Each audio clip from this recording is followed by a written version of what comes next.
Bon les amis, désolé pour ce titre putaclic, clairement, mais c'est un peu ça, hein. C'est un peu ce qui vient de se passer encore une fois malheureusement. Pourquoi je dis encore une fois? Puisqu'il y a comme un arrière-goût de déjà vu, de déjà vécu, notamment aux Émirats, lorsque j'avais plus de passeport, ou à Paris, lorsque je me suis fait défrousser le contenu de ma voiture, alors que tout était fermé et qu'il y a eu 0 trace d'effraction. J'en avais fait une vidéo, tu peux la retrouver sur la chaîne YouTube. Alors qu'est-ce qui s'est passé? Là actuellement il est 17h, un truc comme ça je pense. Je suis au Laos, à la capitale. J'ai plus rien sur moi. J'ai plus un seul passeport, ni français ni italien. J'ai plus une seule CB, j'ai pas un seul argent liquide. J'ai pas de quoi boire, j'ai pas de quoi manger. J'ai plus mon ordinateur, j'ai plus mon disque dur, j'ai plus de chargeur. J'ai plus rien, je suis à poil, je suis comme un SDF. Une locale m'a prêté 10 € pour survivre jusqu'à demain. Après je sais pas comment ça se passe. Ce qui s'est passé c'est quoi? C'est que j'étais en train de chiller tranquillement, toi. Je me suis loué un petit vélo ici à la capitale, très agréable.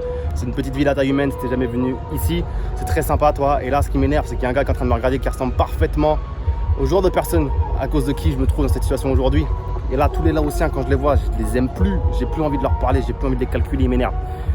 Ce qui s'est passé, c'est que c'est quoi? Je parle même plus français, je parle comme un tuche. J'étais en train de faire une petite balade en vélo, toi, tranquillement, avec mon sac, un sac à dos classique. Et là, il y a un petit scooter qui arrive sur le côté. Il se met à ma hauteur, il m'arrache le sac à dos. Énervé.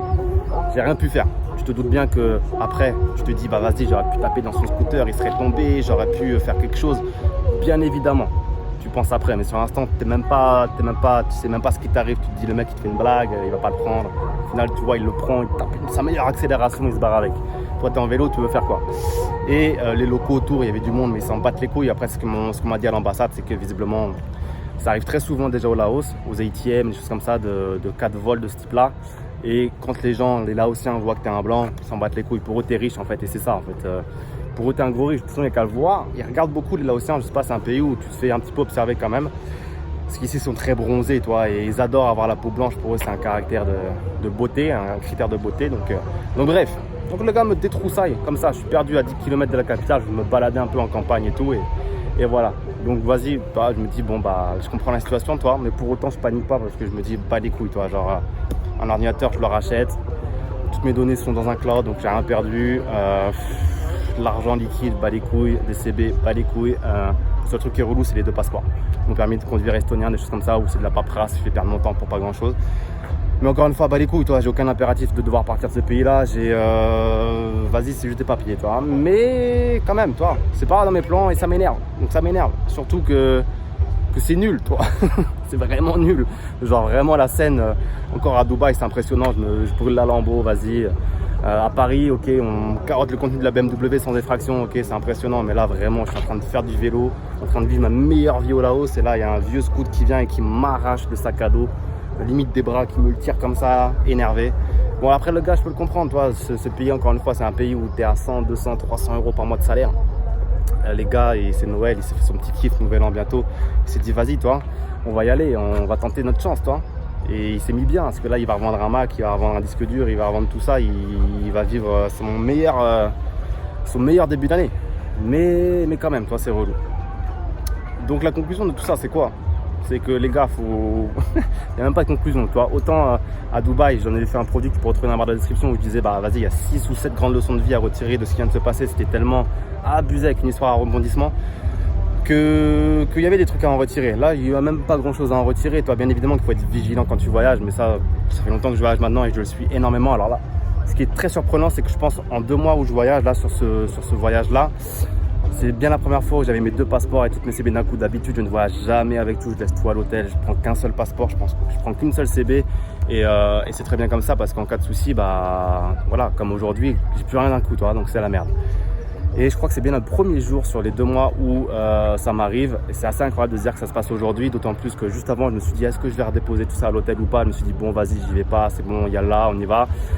Et voilà, de toute façon, ça prévient pas. Si ça prévenait, ça n'arriverait pas. Donc, encore une fois, il n'y a pas vraiment de leçon à retirer. C'est juste que, bon, voilà, quand tu vis, quand tu fais des choses, il y a des risques qui peuvent arriver et ça arrive de temps en temps. Donc, certaines personnes vont peut-être se dire ouais mais Raph c'est quand même chelou, toi il t'arrive beaucoup de choses, genre la Lamborghini qui brûle, ensuite la Porsche Panamera qui commence à fumer du moteur aussi, ensuite le fait que tu te fais voler dans ta BMW ton sac à dos également sans infraction. On pourrait se dire ouais c'est chelou toi, genre Raph t'as le mauvais œil ou quelqu'un t'aime pas et t'es marabouté ou un truc comme ça.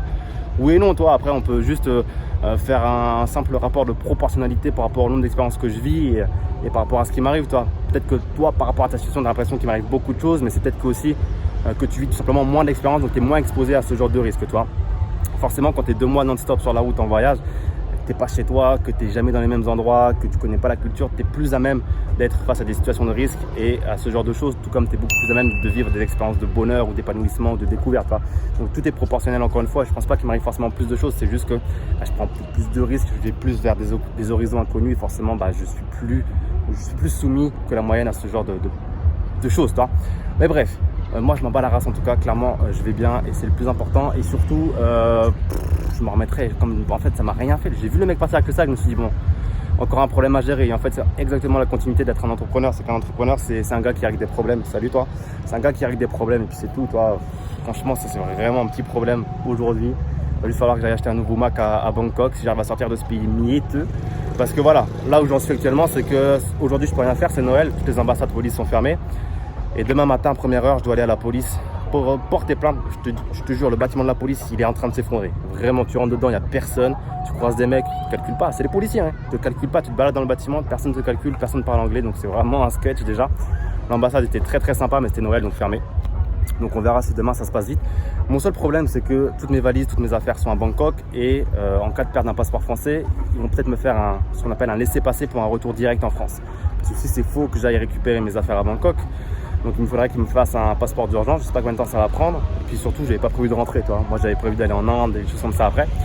Donc ma question est surtout également au niveau de mes CB, parce que j'ai aucune CB. Donc soit je vais devenir l'ami de quelqu'un, soit il va falloir que je me fasse livrer des nouvelles CB en France, que je me refasse livrer ici en Asie. Et me faire livrer au Laos, en Thaïlande, en Inde. Crois-moi que c'est une autre galère aussi, donc je sais pas si c'est une bonne idée. Donc à voir. Je t'en dirai plus demain matin. Là il est 17h, je vais chiller, franchement j'ai rien à faire, j'ai pas d'ordi, je peux pas bosser. On m'a prêté un chargeur d'iPhone, mais toi, j'ai pas d'écouteurs. Enfin, c'est un peu la misère. On va voir. Rendez-vous demain matin, je ferai la suite pour ce genre de petit vlog. En tout cas, c'est vraiment dommage parce que je commençais un petit peu à apprécier le Laos. On m'avait dit beaucoup de choses négatives, genre tu vas voir, tu vas t'ennuyer, c'est pas ouf par rapport aux autres pays d'Asie. C'est vrai qu'ici, il n'y a pas la mer, il n'y a rien, il n'y a pas tout ça. Mais la capitale, c'est un grand village, toi, c'est tout petit et c'est pour ça que j'ai pris un vélo parce que vraiment, il y a peu de risques au niveau de la circulation. Tu peux te balader facilement comme ça en vélo. Et moi je commençais à apprécier, toi franchement je chillais en vélo, j'étais en train de vivre ma meilleure vie. Et les Laotiens, j'avais rien à redire sur eux, ils avaient l'air normaux, toi. Alors beaucoup moins friendly, moins amicaux que dans les pays voisins.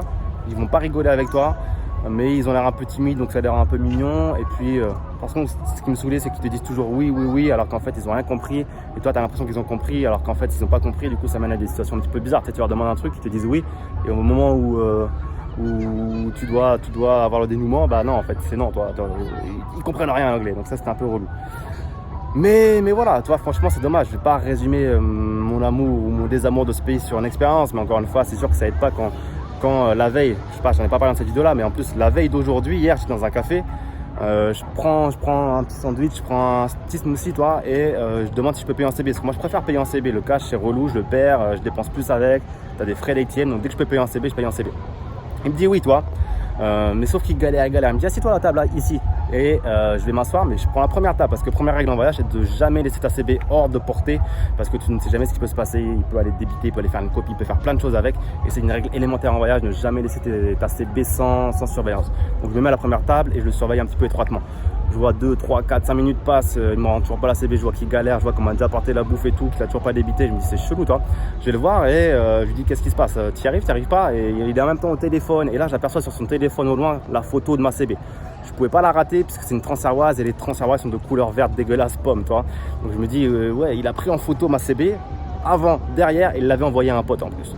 Je lui dis pourquoi il y a des photos sur ton téléphone de ma CB. Là comme par hasard il parle plus du tout anglais, déjà qu'il parlait un petit anglais dégueulasse, mais là comme par hasard il bégaye et je lui montre le téléphone, je lui dis ton téléphone, et là il essaie de le cacher, il essaie de le verrouiller, il essaie de le mettre ailleurs. Je lui dis non, téléphone, photo, pourquoi tu prends en photo toi? Et là il comprend que j'ai compris. Et je lui dis supprime, et il fait genre pas comprendre, pas parler anglais, plus personne parle anglais dans le bar, toi, comme par hasard. J'étais obligé de lui prendre le téléphone, de lui demander de supprimer à sa place, d'aller dans les albums récemment supprimés, de supprimer, tout en sachant pas pourquoi il envoyait à son pote, qu'est-ce qu'il disait au téléphone avec son pote, etc. Donc toi, c'est une première expérience, je me dis bon voilà, c'est comme ça, et là, ça arrive. Mais là, toi, deuxième expérience aujourd'hui, je me fais carotte mon sac comme ça à l'arraché sur mon vélo par un scooter. Toi, c'est relou, toi. C'est deux expériences en 24 heures qui font que t'as pas envie de rester trop longtemps dans ce pays, toi. Pourtant, c'est pas un pays que je sens dangereux, mais comme dans plein de pays d'Asie, il y a de la pauvreté. Donc les gars, s'ils peuvent prendre un billet ou essayer de s'en sortir, je crois qu'ils sont à 100, 200, 300 euros par mois, toi. Donc encore une fois, je peux les comprendre, franchement. Je peux les comprendre. Les gars, ils sont en survie. Ils voient un gars comme moi qui arrive, je sais pas, qui est en mode... qui a l'air de vivre sa meilleure vie avec un Mac, un iPhone, des trucs comme ça. Même si j'ai pas d'habits ou de montre ostentatoire, toi, pour eux, t'es riche parce que t'es blanc.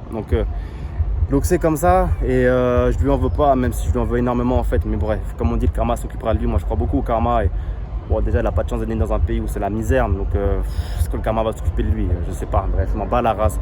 Qu'il fasse ce qu'il veut du Mac, vas-y, franchement, voilà, c'est comme ça. Rendez-vous demain. Et là, je me rends compte c'est quoi d'avoir faim, de sentir les bonnes odeurs dans la rue et de pas avoir un rond, de voir les gens se régaler en terrasse, boire des bières, manger de la grillade. Et moi, je suis là, j'ai rien. Donc là, c'est très simple. Je suis allé au premier poste de police en plein centre-ville. Il m'a dit, frère, c'est par là. Et là, il m'amène à, je sais pas, 10 km. J'en ai pour 20-25 minutes de vélo, voire 30. Ça fait toujours plaisir. Ça fait toujours plaisir, surtout que c'est pile à l'endroit où le mec m'a carotte le sac. Imagine, je retombe dessus. Oh là là. Bon, on y va. C'est vraiment des... Excusez-moi le terme, mais... des bouffons, quoi. Les mecs qui parlent pas anglais, ils se foutent de ta gueule ouvertement dans le bureau.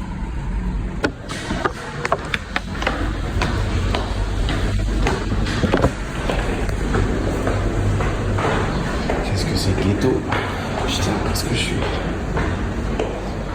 Ok les amis, on se retrouve pour la suite de cette affaire. On est le surlendemain et finalement pas le lendemain, puisque hier j'étais occupé à résoudre cette affaire qui, tu vas le voir, est totalement folle. Donc reste bien jusqu'à la fin de la vidéo puisque le dénouement est fou. Les obstacles que j'ai rencontrés également sont fous et ça va me permettre de faire une belle conclusion de ce que je pense du Laos, pardon. Voilà, tout simplement c'est assez incroyable de comment ça se passe ici. Donc qu'est-ce qui s'est passé hier? Tout simplement, je me suis rendu dès le matin à la première heure à la police puisque comme l'ambassade m'avait indiqué de faire, il fallait que j'aille à la police pour faire une déclaration de vol pour que je puisse avoir ce document pour l'ambassade pour qu'ils puissent me refaire simplement un laissez-passer ou potentiellement même un passeport d'urgence pour que je puisse continuer de voyager. Donc ça paraît totalement logique. Donc ce que je fais, c'est que je me rendais la première heure à la police. Donc ce qu'il faut savoir, c'est que toute cette journée-là, je me suis fait balader. Soyons clairs, disons les choses tout de suite. Les gens se foutent de toi. Donc je me rends à la police qui clairement déjà ne parle pas anglais. C'est pas du tout écrit anglais non plus. Personne ne te calcule. Donc toute la journée, j'aurais pu me balader dans les locaux de la police que personne ne m'aurait calculé, ne m'aurait demandé ce que je fais ici. Donc j'essaie de demander à quelqu'un, ça parle pas anglais, on me redirige. Toute la journée on m'a redirigé, j'ai dû parler à peut-être 10-15 personnes différentes dans la journée, que ce soit aussi bien en face à face qu'au téléphone. Donc j'arrive finalement dans un bureau, le mec très clairement rapidement me dit ok c'est pas ici, voici une carte, faut que tu ailles là-bas. Donc ça avait l'air d'être très organisé, donc je me dis bon c'est vraiment pas ici, si les mecs ils ont pensé à faire des cartes, c'est que vraiment ils doivent avoir l'habitude et que c'est pas ici. Bon ok pourquoi pas, je me suis trompé, c'est pas ici, on va aller à leur endroit. Sauf que l'endroit il est à peu près à une demi-heure, 40 minutes de vélo, puisque j'étais toujours en vélo et que de toute façon j'avais plus un rond, je pouvais pas louer de scooter ni prendre un tuk-tuk. Donc clairement j'avais pas le choix que de pédaler. Donc j'y vais, il fait chaud, 40 minutes de vélo, j'arrive à cet endroit, les headquarters de la police, excentré de la ville. Et je me dis bon voilà, ça va se passer là, c'est nickel, ça va se résoudre. Donc pareil, j'arrive dans un grand bâtiment où personne parle anglais, où c'est écrit en laotien, où personne te calcule, où tout le monde se fout de ce que tu fais là. Donc tu demandes à quelqu'un, on te redirige. J'arrive dans un bureau où là il y a 3 policiers qui font leur life et clairement qui me calculent pas. Donc je suis dans le bureau avec les policiers et les gars ils sont là et même ils parlent entre eux, je les vois, ils rigolent. Je pense qu'ils rigolaient de moi, je sais pas pourquoi, sûrement parce que je me suis fait voler mes affaires comme un malheureux et du coup ils se font une petite, ils doivent se faire des blagues entre eux, tu vois. Et donc au bout d'un moment on me tend un téléphone puisque pas mal de fois également dans la journée on m'a tendu des téléphones, donc je sais pas qui j'ai en face, je sais pas pourquoi j'ai quelqu'un au téléphone.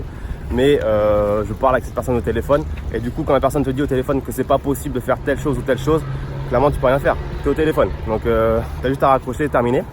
Donc cette personne au téléphone justement me dit que c'est pas possible ici, que je sais pas trop quoi, parce que l'anglais mec, je dis pas que j'ai un anglais parfait, mais clairement là-haut ils savent pas du tout parler anglais, ils parlent très mal, donc je comprenais rien à ce qu'ils me racontaient, mais ils me faisaient comprendre en gros que c'était mort pour moi aujourd'hui ici et qu'il fallait que j'aille à l'immigration department.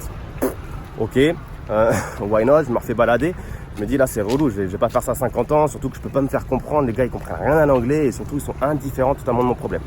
Donc ok, je me barre, je vois qu'en face de la police il y a un restaurant, donc je fais le malheureux, je demande un wifi et le gars me donne son wifi et même une bouteille d'eau super gentille. Et c'est ça qui est assez surprenant avec les Laotiens, c'est que autant il y a des gens qui sont très très gentils, franchement j'ai eu des bonnes expériences, même des petits sourires, tu sais, des fois juste un sourire c'est super, c'est cool toi. Et des bonnes expériences, et puis des fois tu as des Laotiens, ils vont pas te calculer, ils vont pas te répondre, ils vont un peu mal te regarder, c'est assez surprenant et je trouve que c'est vachement partagé ce sentiment que j'ai en tout cas. Donc bref, il me prête son wifi, j'appelle l'ambassade et l'ambassade me dit ouais bon je sens que l'ambassade c'est pas trop non plus ce que je dois faire, où je dois aller, mais en gros elle me dit essaye d'aller à l'immigration department comme ils t'ont dit et puis voilà, mais en tout cas nous il nous faut si assez rapidement si tu veux pouvoir sortir du territoire comme tu avais prévu de sortir du territoire dans 2 jours. Donc je fais bon ok vas-y, m'aide pas vraiment mais on va faire ça. Donc ce que je fais c'est que je vais à l'immigration department. J'ai pas le choix hein. On va tenter notre chance, donc je refais de la route puisque il faut que je revienne en centre-ville puisque l'immigration department il est totalement à l'opposé d'où je suis encore une fois, donc je refais une demi-heure de vélo et j'arrive à l'immigration department. Donc là c'est pareil, je rentre, personne ne me calcule, ça parle pas anglais, c'est écrit en laotien, je me balade. J'arrive dans un bureau, je parle à une personne 2 minutes, ensuite la personne elle part. Et une autre personne qui me reparle, ensuite la personne elle part. Ensuite il y a un téléphone qui m'est tendu, je repars, 2 minutes. Puis il y a une autre personne qui me parle. Tu n'as jamais eu le même interlocuteur. Ça rend les choses très compliquées. Et à l'immigration department on me dit ok, il faut qu'on te fasse remplir ce certificat là. Par contre, on va pas pouvoir te le donner là maintenant tout de suite parce qu'il faut d'abord que tu nous donnes le dépôt de plainte à la police. Ici tu es à l'immigration, il faut d'abord le dépôt de plainte à la police et tu nous ramènes ça avec des photos, une lettre de l'hôtel et on va pouvoir te donner ce certificat et puis tu le rempliras ici et ensuite tu pourras aller à ton ambassade. Bon vas-y, je me dis ils me font chier avec leur paperasse administrative encore, mais ça semble avancer, on est au bon endroit visiblement, le certificat est devant mes yeux, on me le montre etc. Donc je fais bon vas-y, ok. Ils me disent que ça ouvre à 13h30 puisqu'il était midi à cette heure-là. Forcément, j'ai fait que du vélo toute la matinée, donc au bout d'un moment, le temps passe. Donc je me dis, je vais retourner à l'hôtel, comme ça la nana de l'hôtel va me faire une lettre comme ils veulent, précisant que je dors bien à cet endroit-là, de telle date à telle date, etc.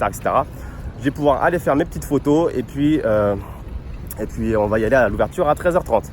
Donc je vais à l'hôtel, elle me fait ma lettre, super sympa la nana de l'hôtel, elle m'a prêté de l'argent, elle m'a vraiment beaucoup aidé, donc c'est très sympa. Et je vais faire des photos, un petit boui-boui, je vais appeler ça même pas un commerce, tellement c'était de la merde. Le gars, je rentre, il me voit, il me dit ok 5 minutes. Et j'ai attendu 40 minutes. 40 minutes avant qu'il vienne me calculer. Le gars a servi un papy qui est arrivé après moi. Les gars savent pas bosser. C'est-à-dire que tu les vois, le même mec m'a dit d'attendre 5 minutes, je l'ai vu partir en scooter, revenir 20 minutes après avec de la bouffe, il s'est mis à bouffer. Ils s'en battent les couilles, clairement ils veulent pas bosser, ils sont là, ils s'en battent les couilles. Au bout de 40 minutes, le mec me prend en photo, donc il demande à sa collègue de prendre un morceau de polystyrène blanc, je me mets devant, n'importe quoi, vraiment système D, et il me prend en photo avec son appareil photo. Et au moment où il essaye d'exporter, il me dit ah mon gars, en fait je peux pas exporter la photo parce que j'ai pas de SIM à l'intérieur, donc là il faut que j'aille acheter une SIM au magasin et est-ce que tu peux revenir dans 1 heure? Je dis non, j'ai pas 1 heure devant moi là, mais il faut tout de suite les photos. Je dis clairement attends, tu m'as fait attendre 40 minutes pour me prendre ta photo de merde et me dire que t'as pas de SIM à l'intérieur alors que ton business c'est de faire des photos et des photocopies. Donc là clairement il m'énerve le gars parce que j'ai perdu encore 1 heure pour rien. Donc je retourne à l'hôtel et je me dis bon voilà, il est déjà 1h30, donc je vais aller à la fameuse police où il fallait que j'aille puisque la police d'immigration m'avait dit qu'avant de retourner à l'immigration, il fallait que j'ai ce fameux procès verbal de la police. Une autre police encore que les 2 autres que j'étais allé ce matin. Je suis sûr que je t'ai perdu, mais même moi je me perds au final. Hein. Donc bref, je vais encore à cette police-là, la 4e police, 4e endroit de la journée. Et j'attends, puisque c'est censé ouvrir à 13h30, ils ouvrent à 13h45. Et c'est encore ça le Laos, c'est qu'ils ouvrent un quart d'heure après, ils ferment un quart d'heure avant, ils veulent pas bosser, ils vont te dire le système ne marche pas, c'est pas ma faute. Ou non, on peut pas faire ça alors qu'on peut faire ça ici. Ils ont toujours des excuses pour pas bosser et pas faire les choses. Donc ça c'est relou aussi. Donc j'arrive dans un bureau, je me balade encore, bref je te raccourcis les choses. Hein. Il y a un gars qui prend ma demande donc dans un bureau, il me dit ah ok, je vois. Sauf que les photos en fait c'est pas l'immigration qui doit les avoir, c'est nous, il faut des photos pour nous ici toi. Donc est-ce que tu peux aller faire des photos et puis d'identité et puis reviens. Donc ok, je lui donne ma lettre de l'hôtel, je lui donne tout, mais je vais faire des photos, je lui demande où je peux en faire. Il me dit ouais tu vas là, tu sors de la police, tu vas à gauche et puis à 100 mètres tu as le marché et tu pourras faire des photos aussi. Ok, je cherche, je fais comme il me dit, je trouve rien. En fait le truc c'était pas à gauche, c'était à droite. Ok, le gars ne sait pas sa gauche et sa droite. Donc déjà toi ça aide pas, toi tu vois le niveau un petit peu. Bon bref, je fais des photos et je retourne, je retourne lui rendre. Et le gars est plus là, forcément, je m'y attendais. Et on me tend encore une fois un téléphone. Et au téléphone, je ne sais pas qui j'ai, mais il me dit « Ah mais en fait non, ok, mais ça va pas être possible aujourd'hui si tu veux le certificat de perte là. Soit tu payes, donc c'était 6 € je crois. Ou alors si tu veux pas payer, eh ben, tu retournes à ton hôtel et puis la meuf de l'hôtel elle va t'amener je sais pas où et puis tu feras le papier là-bas et puis tu nous ramèneras ce papier là et ça sera gratuit. » Donc en fait corruption, tu vois, corruption. Soit tu as tout de suite et tu payes, soit tu veux pas payer et ils te font chier à aller encore ailleurs sans être sûr que tu auras ce papier puisque tu as bien compris que tout est long et tu t'es tout embaladé.